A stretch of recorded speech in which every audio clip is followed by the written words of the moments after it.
In today's video, I'm going to teach you how to start a page in Confluence. Starting a page is a simple but really useful way to keep your most important content just one click away. Instead of digging through like spaces, recent pages, or search results every time, you can start a page once and then quickly access it from your favorites list whenever you need it. Let's walk through the process from start to finish.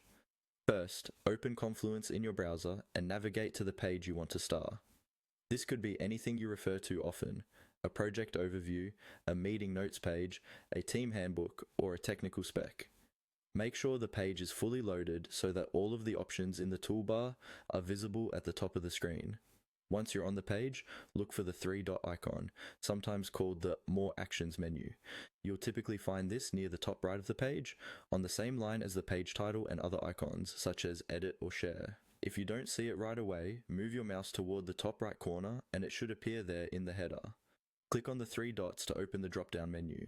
This menu contains a variety of actions you can take on the page, and one of those options is to add the page to your starred or favorite pages.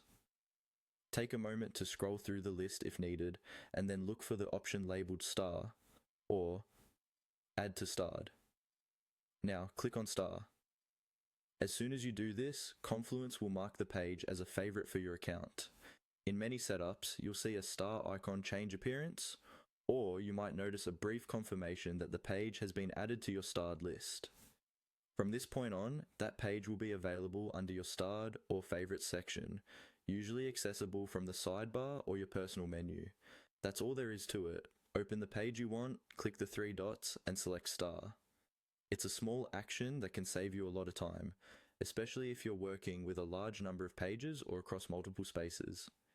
You can repeat this for any other pages you frequently use, and you can unstar a page later from the same menu if it's no longer needed in your favorites.